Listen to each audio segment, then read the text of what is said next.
Throughout history, there's always been this deep human quest, hasn't there? The seeking for something beyond the everyday grind. Absolutely. Something we might call truth or God or maybe just meaning. Exactly. And you look around at the world, all the confusion, the violence, the divisions, Yeah. it really makes you ask, doesn't it? Has life got any meaning at all? What is this whole thing we call living? It's a question that resonates, I think, because the traditional answers often feel, well, unsatisfying. That's precisely what we're diving into today. This is our deep dive, a kind of shortcut, really, into J. Krishnamurti's Freedom from the Known. It's a work that just flips that whole traditional search for truth completely on its head. It really does. So our mission here is to distill his pretty radical perspective on, self-discovery, liberation, and see how it challenges maybe everything you thought you knew about finding meaning. It's true. For centuries, most paths have pointed outwards, haven't they? Follow this teacher, do these rituals, repeat these prayers, suppress your desires through discipline. Right. The usual prescriptions. Yeah, and the promise is always this gradual journey, moving, as Krishnamurti puts it, from the periphery inwards. You'll understand eventually. In the future sometime. Exactly. But he suggests this often leaves the mind, well, dull, insensitive, maybe even hollow at the core. A mind constantly trying to conform, to fit a pattern. It just distorts whatever truth it might encounter. And that's where he drops this bombshell idea. Instead of that slow crawl from the outside in, he talks about exploding from the center. It's not a gentle nudge, is it? It sounds like a complete rejection of, well, everything. All so-called spiritual authority, all ceremonies, rituals, and dogmas. Okay, let's unpack this because, wow, what does that actually look like in practice? Well, the immediate result is pretty stark. It means standing completely alone. Suddenly, you're not seeking approval, not conforming to the societal script. Which inevitably puts you in conflict with, well, pretty much everyone. Right. You stop being, in that conventional sense, a respectable human being. But, and this is the crucial part, it's not just teenage rebellion. It's described as a rejection born from real intelligence, from seeing something as false. Like seeing through an illusion. Precisely. And when you truly see it's false, whether it's a guru or your own cherished belief, you naturally drop it. There's no effort.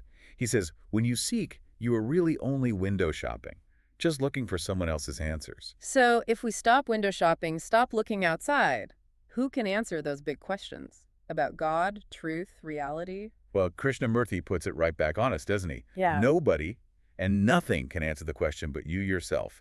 And that is why you must know yourself. So self-knowledge isn't just a nice-to-have, it's fundamental. Yeah. He says immaturity is basically total ignorance of self. And what's really fascinating is this distinction he makes between the individual and the human being. Okay. Tell me more about that. The individual, that's us as we usually think of ourselves, tied to a specific culture, nation, religion, often okay with our little gods and little traditions, conditioned. Right, the local identity. But the human being, he says, isn't local. It's universal. Concerned with the total welfare, the total misery and total confusion of the world. He suggests each of us is a storehouse of all the past, the whole history of man written in ourselves. Wow. That really shifts the perspective. It makes you ask, doesn't it? Right. What does it mean for you, listening right now, to be totally responsible for the whole state of the world? That's a heavy thought. It is. It's not just an abstract idea. And if you take that responsibility seriously, it means understanding that truth has no path. That's the beauty of it, he says. It is living. It's not locked away in some temple or book. So where is it found then? Right here, he suggests. In looking squarely at what you actually are, your anger, your brutality, your violence, your despair. Seeing it directly, without the filter of ideology or judgment. Which means you can't rely on anyone else for this. Exactly. No guide, no teacher, no authority. There is only you, your relationship with others, and with the world.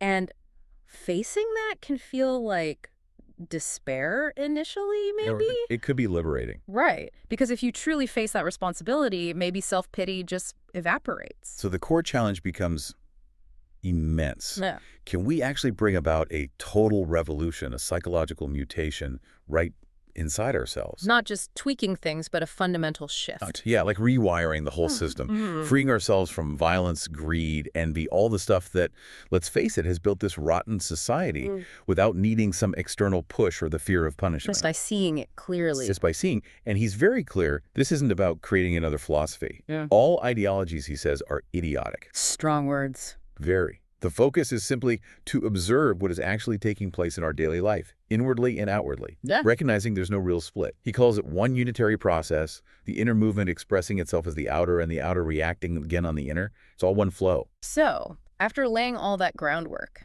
the big question he puts to you, the listener, is this. Can you then, seeing this whole picture, not just hearing the words, but actually seeing it, can you easily, spontaneously transform yourself? He anticipates the usual reactions, doesn't he? We don't want to change, or it seems too hard, or we immediately ask... Yeah, okay, how? Give me the method. Give me the system. Exactly. And that, for Krishnamurti, is precisely the trap. Following a method means copying, imitating, setting up yet another authority. Which just creates more inner conflict, right? Between the ideal system and your messy reality. Yes. Order imposed from without must always breed disorder. It's a fundamental principle for him. So realizing that, the very question, how can I change? That itself sets up an authority, the authority of the how. And when you see that, truly see it, he says you have finished with authority forever. Boom. Just like that. It's a complete shift. And think about the energy that comes from that. When you throw off a burden of any kind, you have more energy, haven't you? Definitely. You feel lighter, more alive. And this energy, he says, is in which there is no fear at all, no fear of getting it wrong. This unburdened energy itself is what produces the radical inward revolution. Freedom is the energy. Okay, here's where it gets really interesting for me, personally. Because rejecting some external guru or dogma, okay, maybe challenging, but doable. But the real difficulty, the immensely greater difficulty, as he calls it, is rejecting our own inward authority. Ah, yes. The authority of our own experiences, opinions, knowledge. All that stuff we've collected. The authority of yesterday? He says that's just as destructive. To be free, to meet life freshly, we have to die to everything of yesterday. So the mind is always fresh, always young, innocent, full of vigor and passion. Which requires, as he puts it, a great deal of awareness. Letting go of what you think you know so you can actually see what is. And that's exactly the spirit for this deep dive, isn't it? We start as if we knew nothing. Like a shared journey, not about agreeing or disagreeing, just looking together. Traveling light. No heavy baggage of opinions or prejudices. Let's meet this moment, this exploration, as if it's the only moment that matters. Now, if you're only tuning in because, we said this stuff is important or some book told you, then honestly, this probably won't go very deep for you. It has to come from within. But if you genuinely feel that need, that vital urge to understand yourself completely just for its own sake, then I think we can really explore something profound together. And just to be clear, I'm not setting myself up as some authority here either. Krishnamurti is adamant. You have to be your own teacher and your own disciple. Question everything. Everything that humanity has just accepted as valuable. And yeah, that can feel incredibly lonely at first, if you stop just following the crowd. But he asks, why are you frightened of being alone? Because you're faced with yourself, aren't you? As you actually are. And maybe you find you feel empty, dull, stupid, ugly, guilty, and anxious. A petty, shoddy, secondhand entity. Ouch. That's blunt. It is. Yeah. But he says, that's the fact. Don't run from it. The moment you run, fear starts. But looking inward like this, it's not about becoming isolated or navel-gazing, is it? Not at all. He makes the point that man throughout the world is caught up in the same daily problems. So when you inquire into yourself, you're not being neurotic. Why? Because there is no difference between the individual and the collective. We're all interconnected. Exploring ourselves is exploring humanity. Exactly. And how do we do that? He says, I can observe myself only in relationship because all life is relationship. Not in some abstract meditation cave. No, it's about studying your relationship to people, to things, to ideas, seeing yourself as you are right now, not as you wish you were. That's the laboratory. And this kind of learning, it's really different from just piling up knowledge about yourself, isn't it? Completely. Knowledge is always of the past, he says. It burdens the mind, makes it sorrowful. But learning about yourself is dynamic. It's learning by watching and listening, learning by seeing and doing. It's a constant movement without the past. Always fresh. If the mind is sensitive enough, and that requires real sensitivity, if your mind is cluttered with old ideas, judgments, conclusions, it can't be quick, pliable. And physically too, right? If we're dull physically. Yeah, if we overeat, overindulge, the body becomes sluggish. How can you have an alert mind if the organism itself is dull? It's all one piece. So to really understand something, you have to live with it. observe it closely, know its content. Have you ever really tried living with yourself that way? It's a challenge. Because if you do, you see the self isn't static. It is a fresh living thing. And to live with a living thing, your mind needs to be alive too, not stuck in opinions and values. But the huge difficulty is when we condemn or justify, we cannot see clearly. Our minds chatter endlessly, don't they? Praise, blame, compare. And that stops us just seeing what is. We see our projections, the images we've made of ourselves. Which prevents us seeing as we actually are. It takes real humility then just to look without judging. If you start off saying, oh, I know myself, well, you've just stopped learning, haven't you? Exactly. Real learning happens only if there's no certainty, no achievement. Then there's freedom to look. And when you look with freedom, it's always new. A confident person, certain in their knowledge, is sort of, well, dead to this process. So how can we be free to look when we're so conditioned from birth to death, shaped by culture, nationality, religion, language, education? Yeah. Everything. Every influence you can think of. So our responses to everything are conditioned. Yeah. Automatically. Which brings up that crucial first question. Are you, listening now, actually aware that you are conditioned? Not how to get free, just. Yeah. Are you aware of the cage? It's like looking at a tree. You immediately say, that's an oak. The label pops up. Right, and that name, their botanical knowledge, has so conditioned your mind that the word comes between you and actually seeing the tree. The label screens the reality. To really contact it, you have to go beyond the word. So how do we spot this conditioning in ourselves? Where does it show up? Isn't it usually in our reactions? Yeah. When we face a problem, a challenge. If our conditioning, our old patterns aren't adequate for the situation. Our reactions will be inadequate too. Clumsy, maybe, or defensive. Exactly. That's when you might notice it. And when you do become aware of it, this conditioning of race, religion, culture, does it feel like a prison? We often only notice it, he suggests, when there's a conflict in the continuity of pleasure or the avoidance of pain, or when something disturbs our routine, our comfort zone.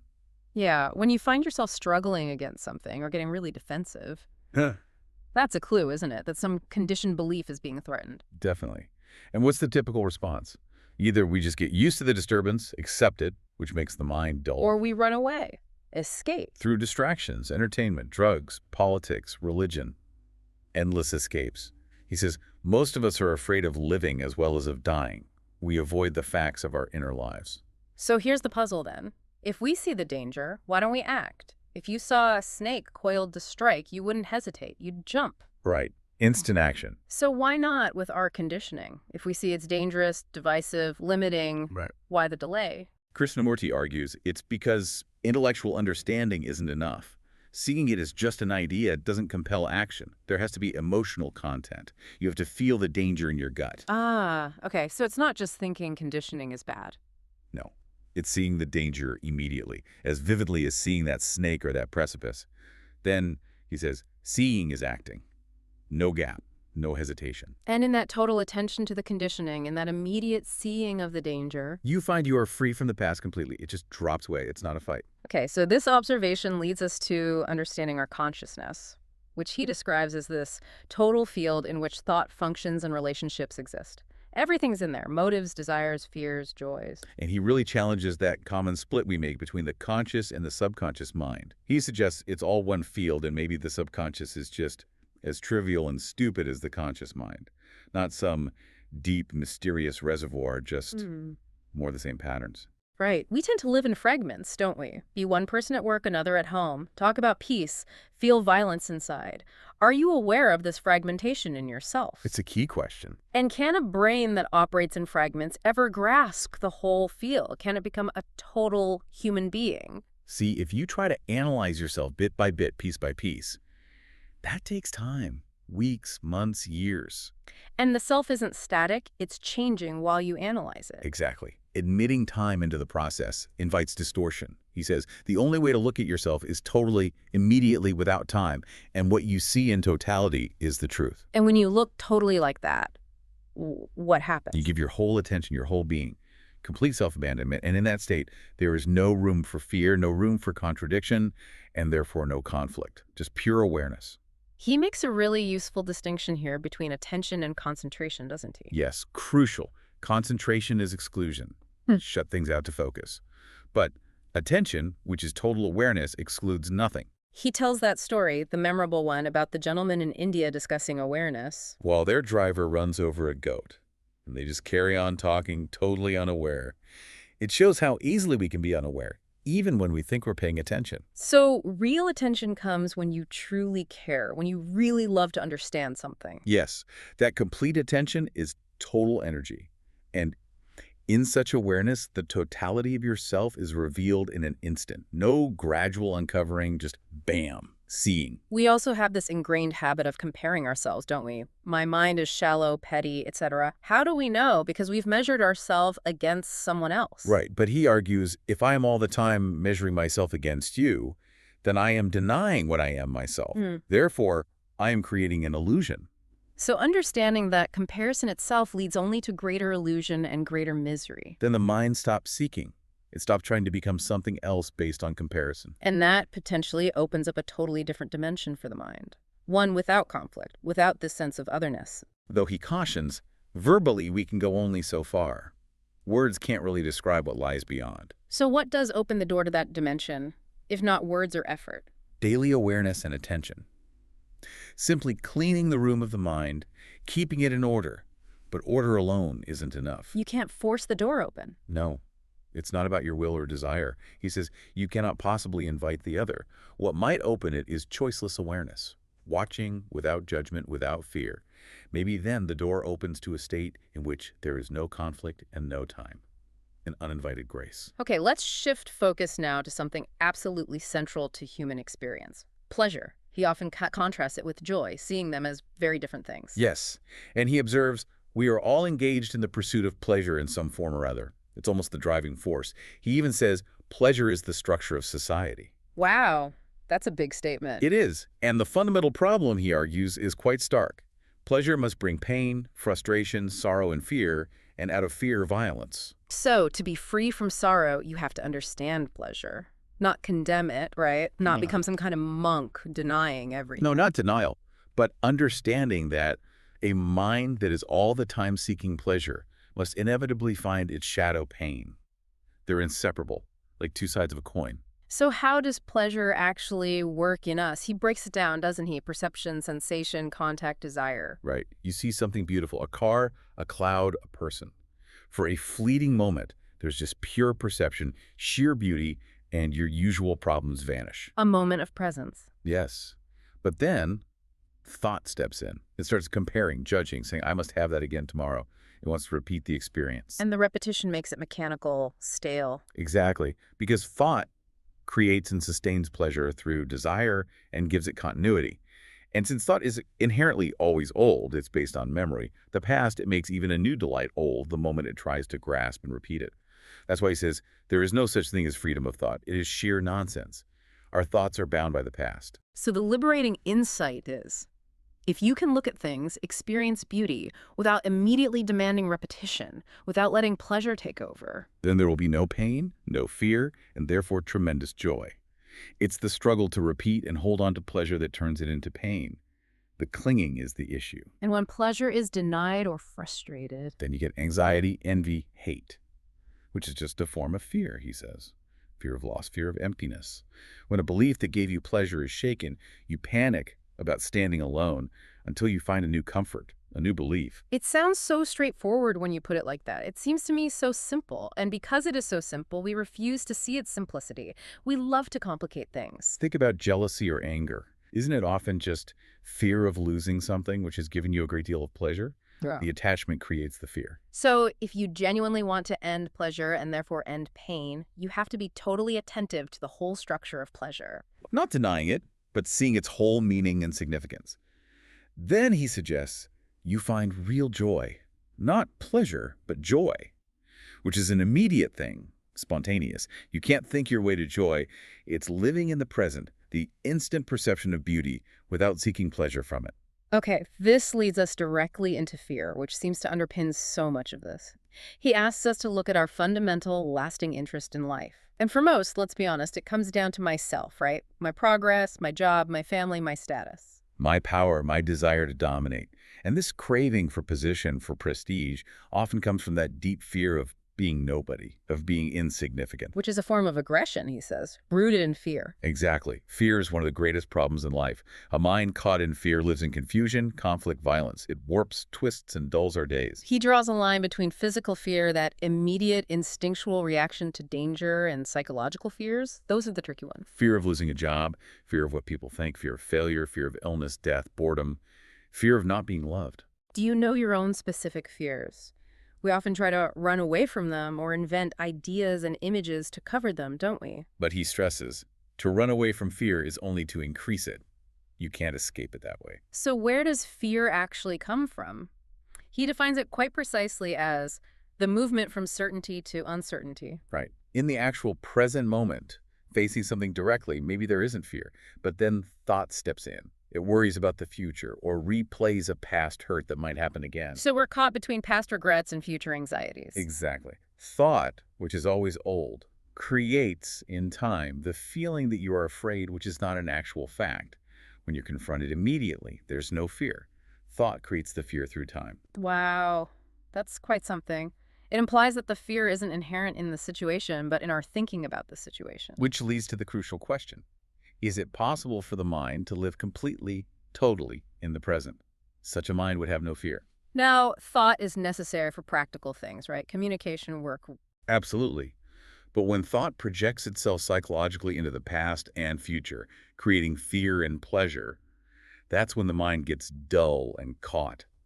Understanding the structure of thought, memory, time, really getting it, not just intellectually, is the key to freedom from fear. So why do we let thought do this? Why do we dwell on past pains and future worries knowing it breeds fear? He asks, isn't it possible for thought psychologically to stop? Maybe we keep our minds busy precisely to avoid facing ourselves, our fears, afraid of that inner emptiness. And he challenges the whole idea of dividing fear into conscious and subconscious. Yes. He asks, is fear to be divided? Or is there only fear which you translate into different forms? There's only one fear, just like there's only desire. The objects change, but the root emotion is singular. Realizing that puts away the whole problem of the subconscious as some separate hidden monster. It simplifies things, but our fragmented minds still struggle to see this total fear. Can you watch fear without any conclusion, without any interference of the knowledge you have accumulated about it? Just watch it, like watching a cloud. Exactly. But it's much harder with ourselves, isn't it? The mind starts chattering, analyzing, judging. To live with a living thing such as fear requires a mind and heart that are extraordinarily subtle. And here's the absolute core of it. The observer, the I, who is watching the fear and trying to overcome it, usually feels separate from the fear. Right. Me versus my fear. But Krishnamurti drops the insight. Yeah. The observer is fear. You are not separate from it. You are it. Whoa. And when that is deeply realized, not just as an idea, but as a direct perception, the conflict ceases because there's no I fighting it anymore. Yeah. In that moment, fear comes totally to an end. Okay. That insight about the observer being the observed, especially with fear, leads us straight into violence. He says they're all interrelated: fear, pleasure, sorrow, thought, violence. And we often take pleasure in violence, don't we? Disliking people, hating groups, it gives us certain energy, a certain satisfaction sometimes. So the critical question is, can we actually get to the root of violence within ourselves and be free from it? Or are we just stuck in this endless battle? He insists it's possible, even living in this brutal world. But it hinges on your seriousness. As he puts it, I don't care whether they take it seriously or not. I take it seriously. That is enough. It's a personal responsibility. Entirely. And if you live peacefully inwardly, you might face outward consequences, imprisonment, even death, he says starkly. But that is not a problem. The inner state is the key. And his definition of violence is incredibly broad, isn't it? It's not just killing. No. It is violence when we use a sharp word, when we make a gesture to brush away a person, when we obey because there is fear. Even identifying strongly with a nationality or religion is violence, because you are separating yourself from the rest of mankind. Creating us and them. Precisely. And he dismisses the whole debate about whether violence is innate or learned as irrelevant. The important thing is the fact that we are violent right now. Forget the reasons for a moment, just see the fact. Anger is a huge part of this, obviously. We love to justify our righteous anger, don't we? Defending our country, our ideas, our property. But he pushes back. Is there righteous anger ever? Or is there only anger? Can you just look at the raw energy of anger completely objectively, without defending or condemning it. To be truly beyond violence, then, you can't suppress it or deny it. No. I have to look at it. I have to study it. I must become very intimate with it. And you can't be intimate with something you're constantly judging or making excuses for. He really tries to inject urgency here, doesn't he? Asking, isn't it important to you that your children are killed? Don't you care? Yes. If that violence isn't a burning problem for you personally, you won't have the energy to set aside condemnation and justification. Your mind stays dull. You need that sharpness, that intensity to penetrate deeply. So the fundamental issue, is it possible to eradicate violence in ourselves, which implies a completely different way of living? And analysis alone won't do it. It can modify, pinker, but not bring total perception. He uses the analogy. The eye's clarity comes when you see the details, then jump to a complete seeing. And forget ideals like nonviolence. He says they're useless. We think by having an ideal, we can get rid of the fact, the actual, but we cannot. The person who is truly serious, he says, has no concept at all. He lives only in what is. To investigate your anger, you pass no judgment. You don't try to become its opposite, which just leads to hypocrisy. To live completely fully in the moment is to live with what is the actual, without any sense of condemnation or justification. And when you see it that clearly, that totally, then you understand it so totally that you're finished with it. The problem dissolves in the clarity of seeing. But this takes deep attention, very deep meditation, not just nodding along verbally. Our conditioning prevents us from just looking at a fact and being free immediately. Which is why saying, I will try, is so insidious. That is one of the most dreadful statements you can make. Why? Because it implies time, effort. Exactly. There is no trying, no doing your best. Either you do it or you don't do it. It's like the house is on fire and you say, let me think about how to put it out. Let me try. No. The urgency is now. Okay, let's transition now to relationship, the core of human existence. He suggests our relationships are often based on image-forming defensive mechanisms. We relate to the image we have of someone, not the actual person. Right. These two images have relationship, not the human beings themselves. And relationships based on these fictitious images, these ideas and symbols, can obviously never bring about peace. It's inherently conflicted. So the profound question is, how is it possible then to be completely at peace within ourselves and in all our relationships, to live an orderly inward life without force, imitation, or suppression? An inward tranquility which knows no disturbance, right here in daily life. It seems impossible given how society operates. Well, he argues, man has accepted conflict as an innate part of daily existence because he has accepted competition, jealousy, greed, acquisitiveness, and aggression as a natural way of life. As long as we conform to that pattern, life must be a battlefield. A truly religious person, he says, can't accept that. He uses this striking term, poverty. Not material poverty, but an inward poverty, which is marvelously beautiful when the mind is free of society. A state with no seeking, no asking, no desire, no nothing, completely empty of the drive to become or acquire. And only this inward poverty that can see the truth of a life in which there is no conflict at all. An empty mind is a clear mind. But to be free from that whole psychological structure of society takes immense energy, doesn't it? Passionate and sustained energy. And it can't depend on any motive, stimulus, or drug. Dependence just makes the mind stupid, dull, and inactive. It clouds the seeing. So why do we depend? What's that urge? He uses the example of a speaker, depending on the audience, for energy. Is it because we feel empty inside? Shallow, lacking our own rich, vital source? And crucially, figuring out the cause of dependence intellectually doesn't free you. What frees the mind is seeing the whole structure and nature of stimulation and dependence and how it dulls the mind. Seeing the totality frees you. Fragmentation dissipates energy. This connects back to comparison, too. We are always comparing what we are with what we should be. Creating contradiction, conflict. Yeah. There is what is only when there is no comparison at all, and to live with what is to be peaceful. Why do we do it? Why compare? It's drilled into us from childhood, isn't it? Compete, measure up. And it destroys us, Yeah. denies who we authentically are. But when you stop comparing, completely, no ideal, no opposite, the mind stops creating that conflict. It becomes highly intelligent, highly sensitive, capable of immense passion. Effort kills passion. Seeing what is without comparison gives tremendous energy to look. And the root of all this contradiction, desire, the pursuit of pleasure and the avoidance of pain. Which brings up the question, why do we even have psychological duality? Is it just because we're taught to compare what is with what should be? believing that ideals help us get rid of the negative. But they never do, do they? Ideals just create hypocrisy, a split life. Exactly. Principles, beliefs, and ideals must inevitably lead to hypocrisy and a dishonest life. But when you see that clearly, the confusion. Then you stop acting from confusion. Therefore, inaction is complete action. Seeing the confusion clearly is the action needed. This naturally leads us to freedom. To come upon truth, the mind must be completely free, without a spot of distortion. But what kind of freedom? Is it just freedom from something like escaping pain or anxiety? Right. Or is freedom itself something entirely different? Because freedom from something is often just a reaction, right? Which sets up another pattern. Revolt is not freedom. True freedom, he says, comes only when you see and act, never through revolt. The seeing is the acting. Instantaneous, like seeing danger. Freedom is described as a state of mind, a freedom to doubt and question everything. So intense, active, and vigorous that it throws away every form of dependence, slavery, conformity, and acceptance. Which implies being completely alone. But not isolated. Isolation builds walls.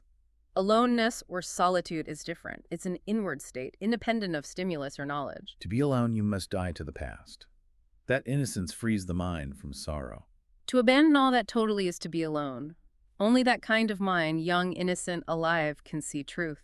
So the challenge for you, listening, is, can you live with what you actually are? Dull, envious, fearful, whatever it is, without accepting or denying, just observing, without getting morbid or elated. Can you care for it like a newly planted tree? Because when you care for it that way, you are beginning to love it. And this freedom isn't achieved gradually through time. You cannot become free gradually. It's not a matter of time. Time just creates more bondage. Ah, time. He uses that story of the two monks and the woman at the river, doesn't he? Yes. The elder monk carries her across, breaks his vow, and leaves her there. The younger one carries the thought of it for hours, still burdened. I left her behind 2 hours ago. You are still carrying her, aren't you? We carry our burdens psychologically. We don't die to them. True solitude is solving the problem immediately, never carrying it over to the next day. Problems only exist in time then, when we meet things incompletely. Yes. Psychological time is that interval between idea and action. The idea is for security, planning. Action is immediate. Thought creates that interval, which is time. And then the really big one, time is sorrow.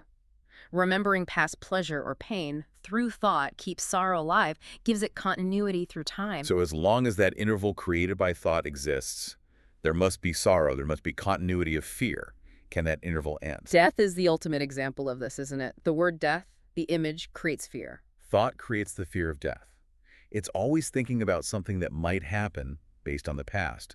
When you're confronted immediately, there's no fear, only when thought comes in. So, is it possible for the mind to live completely, totally in the present? A mind without fear? Thought is needed for daily life, but its psychological projection creates fear and pleasure, dulling the mind. And again, the only fear is total fear, not conscious versus subconscious. The mind fragments it. Can you watch total fear without conclusions, without knowledge interfering, like watching a cloud, quietly? Can the mind perceive fear itself, not just what you're afraid of? If you live with it totally, you ask, who is living with fear? And you see, the observer is fear, no separation, and then fear comes totally to an end. Living totally with total attention leads to freedom from the past completely. Which brings us finally to love. That demand for safety in relationship, he says, inevitably breeds sorrow and fear. It makes love impossible. We're not loved because we don't know how to love. And what is love? The word is so loaded and corrupted. Is it an idea? Can it be cultivated? To say I love God is absolute nonsense, he claims. It's often just worshiping ourselves, escaping the difficulty of human love. He cuts through the divisions. Sacred, profane, human, divine is their only love. Our ideas about it are just cultural conditioning. To understand love, you have to free it from the incrustation of centuries. Yeah. Put away the ideals. Clear your own confusion first. He uses those sharp examples. Killing for love of country, giving up sex for love of God, is that love? For most, he says, love is mixed up with desire and pleasure. Sex offers momentary self-abandonment, but then the turmoil returns, fueling the desire for repetition. And loving your partner. Is it really about them or about the pleasure, the security, the companionship you get? You depend on them. So when they turn away, jealousy, pain, hate arise. As long as you belong to me, I love you, but the moment you don't, I begin to hate you. That's not love, it's antagonism. So Clearly, when one loves, there must be freedom from the other person and from yourself. Dependence breeds fear, jealousy, guilt. So long as there is fear, there is no love. A mind ridden with sorrow will never know what love is. Love isn't pleasure, desire, or thought. Love is always active, present, spontaneous. Love does not obey. No respect or disrespect, just love. And responsibility, duty. In duty, there is no love. Parents preparing kids to fit into society are perpetuating conflict. If you loved your children, you would have no war. Stark. And sorrow. When you cry for someone lost, are your tears for yourself or for the one who is dead? Self-pity makes you hard and closes you, makes you dull and stupid. Sorrow is self-created. Sorrow is created by thought. Sorrow is the outcome of time. Sorrow and love cannot go together. Understanding love might mean complete upheaval. If you can eliminate fear, dependence, jealousy, possessiveness, duty, self-pity, not by force, but by seeing them dissolve like dust in rain, then perhaps you will come upon this strange flower. But love cannot be cultivated by thought. You can't practice it. Discipline kills it. It might arise only when there is complete silence, a silence in which the mediator is entirely absent. It's something that is new, fresh, alive. It has no yesterday and no tomorrow. Beyond thought. Only an innocent mind knows love. What about our endless seeking of experiences? Mystical, religious, sexual, power. Often using drugs, an old trick. This constant demand just shows the inward poverty of man. And experiences are always conditioned, limited, never truly new. Behind it is the desire for satisfaction, for pleasure. And anything measurable by thought creates illusion. Your visions will match your conditioning. Experience is just a bundle of memories responding to a challenge. If you recognize it, it's old. We cannot recognize a new experience. Seeking experiences, even psychedelic ones, keeps the mind shallow and dull. We depend on challenges to keep us awake, but that dependence makes us duller. Is it possible to be totally awake without any challenge or any experience? That requires freedom from demands. Demand is born out of duality. Trying to overcome strengthens the thing you fight. Freedom comes from knowing yourself so completely that the mind is no longer seeking. And this leads us to his understanding of meditation. Not systems, repetition, concentration that's stupid, ugly. True meditation needs an astonishingly alert mind. It's the understanding of the totality of life in which every form of fragmentation has ceased. Not controlling thought, but understanding its structure so it doesn't interfere. Meditation is to be aware of every thought and of every feeling, never to say it is right or wrong, but just to watch it and move with it. Out of this awareness comes silence. Not imposed silence, but the silence that arises when thought understands itself, when the meditator is entirely absent. Meditation is one of the greatest arts in life. It has no technique and therefore no authority. You learn by watching yourself how you walk, eat, talk, hate, envy, aware without choice. That's meditation. And it can happen anywhere. On a bus, walking, listening. In the understanding of meditation, there is love. And love is not the product of systems. Love comes in complete silence. So wrapping this all together, the goal is this total revolution, independent of society structures.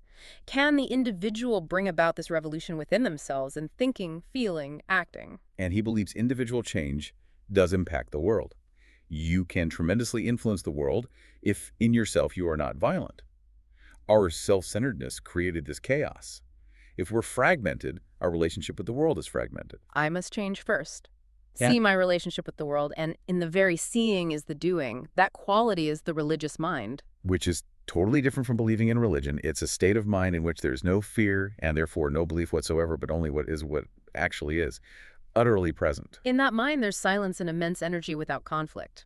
Boundless, endless energy when there's no friction. Friction limits it. So why do we create friction? That time interval between the observer and the observed creates friction, wastes energy. Energy is highest when the observer is the observed, when the I dissolves. We need great energy to understand our confusion. That feeling I must understand brings vitality. But trying to uncondition the mind gradually is not the way. Time is not the way. Transformation happens now. Whether we are old or young, it is now that the whole process of life can be brought into a different dimension. Discard seeking opposites, artificial discipline. When the mind is new, it can tackle any problem. But we want to be told, don't we? We want confirmation from others. We're products of propaganda. But asking a question means asking yourself, what I say has very little value if you don't face your own life. And that is all that matters. Your life, yourself, your pettiness, your shallowness, your brutality, your daily agony and endless sorrow. That is what you have to understand. And nobody on earth or in heaven is going to save you from it but yourself. Powerful stuff. To know yourself simply requires being tremendously honest. Acting on ideals is dishonest if it's not what you are. It is a brutal thing to have ideals. Can you be completely negative, completely quiet, neither thinking nor afraid, and yet be extraordinarily passionately alive? That state, no longer capable of striving, is the true religious mind. And in that state, maybe you come upon this thing called truth or reality or bliss or God or beauty or love. But you can't invite it. You can't seek it. The mind is too silly, too small for that immensity. It comes like a cool breeze that comes in when you leave the window open, without waiting, without striving. He leaves us with this piercing question. Haven't you ever wondered why humans, after millions of years, haven't got this extraordinary unfading flower? Why is it that you haven't got this one thing that truly matters? Why your heart is empty? Your answer reveals your intensity, your urgency. If you lack it, it's because you lack energy, which is passion. Through complete negation alone, which is the highest form of passion, that thing which is love comes into being. You can't cultivate it. A man who knows that he is silent, who knows that he loves, does not know what love is or what silence is. It's beyond knowing. So that was our deep dive, a journey into radical self-knowledge, rejecting external authority and embracing immediate transformation through awareness, not effort or ideals. And here's where it gets really interesting. When you start applying this, not as concepts, but in the raw reality of your own daily life. It's a profound challenge, isn't it? And holds potential freedom. Seeing what is without distortion. The observer being the observed. Change happening immediately. It demands total attention, total passion, right now. If you've really looked closely at your own mind and heart during this deep dive, maybe you're starting to see why that unfading flower hasn't bloomed yet. And if you're truly passionate and asking why, Krishnamurti suggests you'll know it is there. So here's the final thought. What would it mean for you to discover love, not by seeking it, but through the complete negation of everything you thought you knew? What might bloom in that absolute inner quiet? So what does this all mean for your life as you observe your own moments day by day?